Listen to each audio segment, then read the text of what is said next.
তৃণমূলের মঞ্চ খুলে দিল সেনা। তৃণমূলের ভাষা আন্দোলনের মঞ্চ খুলে দেয় সেনা। 31 আগস্ট পর্যন্ত গান্ধী মূর্তির নিচে এই কর্মসূচির অনুমতি ছিল। আর এরই প্রতিবাদে প্রতি শনিবার এবং রবিবার ধর্ণা মঞ্চে অবস্থান। সময় পেরিয়ে যাওয়ায় মঞ্চ খুলে দেয় সেনা।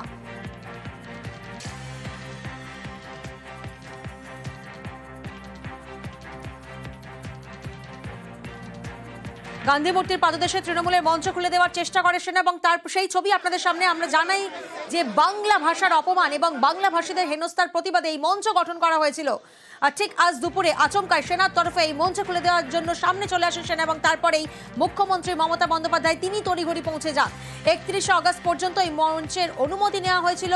ওই সময়সীমা ফুরিয়ে যাওয়ার পরেই মঞ্চ খুলে দেওয়া হয় এমনটা অভিযোগ করা হয় এবং তারপরেই খবর পেয়ে সঙ্গে সঙ্গে ঘটনাস্থলে পৌঁছে যান মুখ্যমন্ত্রী মমতা বন্দ্যোপাধ্যায় এবং মেয়র রোডের মঞ্চ খোলার পরেই চড়া সুর মমতার। বিজেপির বিরুদ্ধে সেনাকে ব্যবহারের অভিযোগ, রাজনৈতিক স্বার্থে সেনাকে ব্যবহারের অভিযোগ। তৃণমূল নেত্রী মমতা বন্দ্যোপাধ্যায় মেয়র রোড থেকে প্রশ্ন ছুড়লেন পুলিশকে বলে কেন মঞ্চ খোলা হলো না।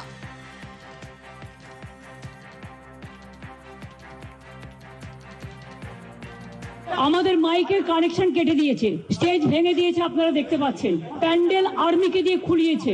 আমার আর্মির বিরুদ্ধে কোনো ক্ষোভ নেই, তার কারণ we are proud of our army. কিন্তু আর্মিকে যখন বিজেপির কথায় চলতে হয় তখন দেশটা কোথায় যায় সেটা নিয়ে সন্দেহ জাগে। এখানে কোনো দেখুন গাড়ি চলাচলে কোনো অসুবিধে নেই, কোনো রাস্তা বন্ধ নেই। আমাদের প্রোগ্রাম স্যাটারডে আর সানডে দুদিন করে হয় এবং তার জন্য আমাদের পারমিশনও নেওয়া ছিল। প্রয়োজনে আমাদের বলতো, পুলিশ ফোর্সকে বলতো, দরকার হলে পুলিশ ফোর্স আমাদের পার্টির সাথে কথা বলে আমাদের প্যান্ডেল খুলে দিতে পারতো, আমরাই খুলে দিতাম এবং আমরা অন্য জায়গায় শিফট করতে পারতাম। আমি যখন এখানে আসছিলাম প্রায় 200-র মতো আর্মি তারা আমাকে দেখে ছুটে পালাচ্ছিল। আমি বললাম, why you are running away, you are my friend. এটা আপনাদের দোষ নয়, আপনারা বিজেপির কথায় করেছেন, দিল্লির ডিফেন্স মিনিস্টারের কথায় করেছেন। I am not blaming the army, I am blaming BJP party, their minister, and if they misuse army like this you can see in your own eyes. Rani Rashmoni রোডে তৃণমূলের মঞ্চ স্থানান্তর। মেয়র রোডে ভাষা আন্দোলনের মঞ্চ খোলে সেনা। এবার থেকে রানী রাসমণি রোডে এই ধর্ণা মঞ্চ। 2 দিন নয় 7 দিনই ধর্ণা মঞ্চে অবস্থান।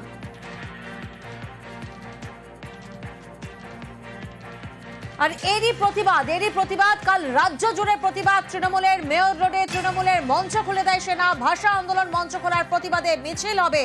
ভাষা সন্ত্রাসের অভিযোগে রাজ্য জুড়ে আগামীকাল তৃণমূলের কর্মসূচি। কাল রাজ্য জুড়ে প্রতিবাদ তৃণমূলের।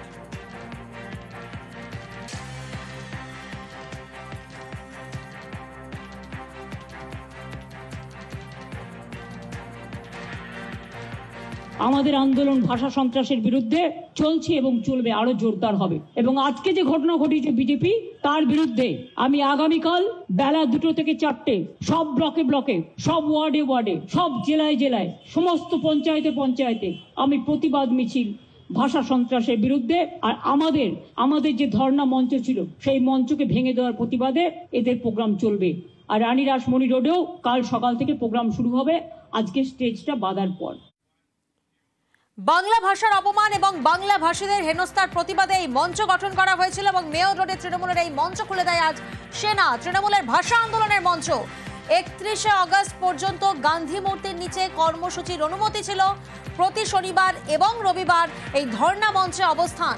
আর সময় পেরিয়ে যাওয়াই মঞ্চ খুলে দেয় সেনা, এমনটাই সামনে আসছে। আর এরপরে তৃণমূল নেত্রী মমতা বন্দ্যোপাধ্যায় তিনি তড়িঘড়ি পৌঁছে যান মেয়র রোডের মঞ্চ খোলায় চড়া সুর মমতা বন্দ্যোপাধ্যায়।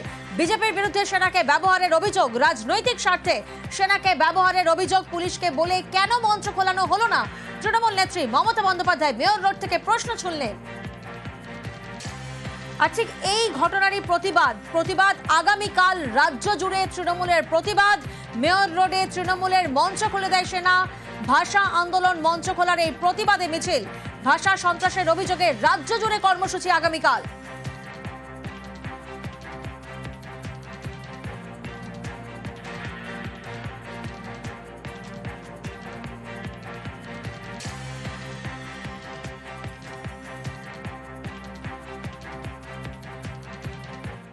पीछा में क्या है?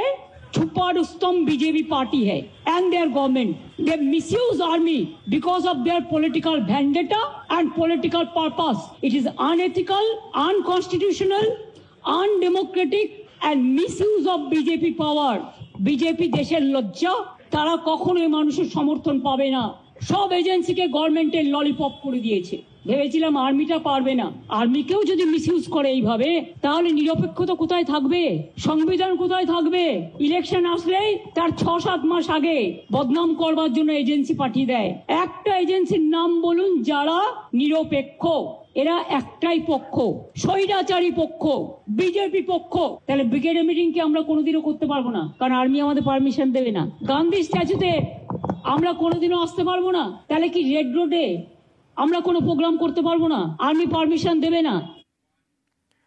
তৃণমূলের ভাষা আন্দোলনের মঞ্চ খুলে দেয় সেনা। মেয়র রোডে, রানী রাসমণি রোডে তৃণমূলের মঞ্চ স্থানান্তর।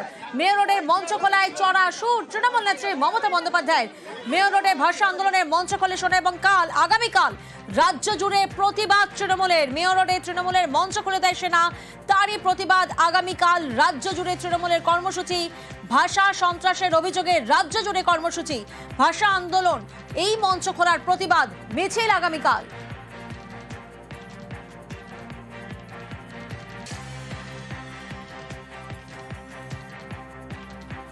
এবং এবার থেকে রানী রাসমণি রোডে এই যে ধর্ণা মঞ্চ, দুদিন নয় বরং 7 দিনই এই ধর্ণা মঞ্চে অবস্থান।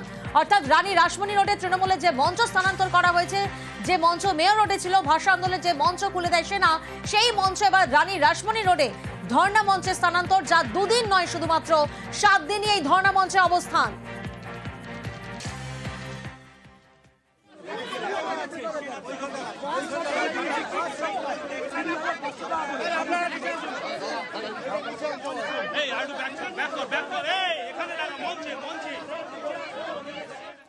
আর মেয়র রোডে তৃণমূলের মঞ্চ খুলে দেয় সেনা, তারপরে তৃণমূল বিজেপি তুমুল তরজা।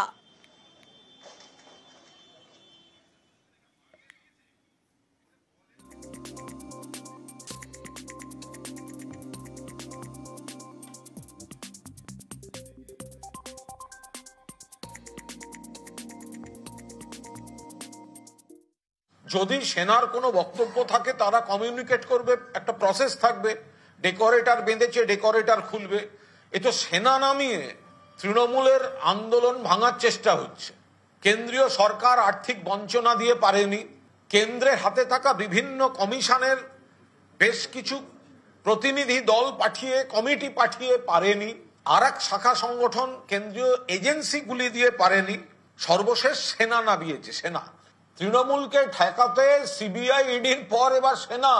মাননীয় মুখ্যমন্ত্রী আমাদের দলনেত্রীর নির্দেশে আমরা খুব স্পষ্টভাবে জানিয়ে দিচ্ছি যে সেনা নামিয়ে আমাদের এই ভাষা আন্দোলনের আওয়াজ বন্ধ করা যাবে না। ওরা যদি ওখানে অকারণ সংঘাত তৈরি করতে চায়, আমরা কোনো প্ররোচনায় পা দেব না। আমাদের প্রত্যেকটি কর্মসূচি আমরা রানী রাসমণি রোডে, যেটা কলকাতা পুলিশের অধীনে, আমরা রানী রাসমণি রোডে আমাদের কর্মসূচিগুলি কন্টিনিউ করব। সে মুখ্যমন্ত্রী সেনাবাহিনীর সঙ্গে কি যুদ্ধ করবেন আমার জানা নেই। সে তো ভারতবর্ষের মানুষ দেখবে, ভারতের সংবিধান দেখবে, ভারতের সেনারা দেখবে। এবার সেনার বিরুদ্ধে যুদ্ধ ঘোষণা করেছে। আমরা তো খালি বাংলা তো জানি না, আমরা তো বারবার বলছি আমাদের বাংলা নিয়ে সমস্যা আছে, আমাদের নেতাদের সমস্যা আছে। আমরা তো অধীর আগ্রহ অপেক্ষা করে আছি যে 2500 বছরের পুরনো বাংলা ভাষার যে ইতিহাস মোটা মোটা 4টে খণ্ডে বেরিয়েছে বা বেরোনোর কথা হচ্ছিল, মুখ্যমন্ত্রী সাংবাদিক সম্মেলন করে বললেন, যার মুখবন্ধ লেখার কাজটা হয়তো আলাপন বন্দ্যোপাধ্যায় করছিলেন, ওই বইটা আসবার পরেই আমরা এই নিয়ে কোনো মন্তব্য করতে পারবো।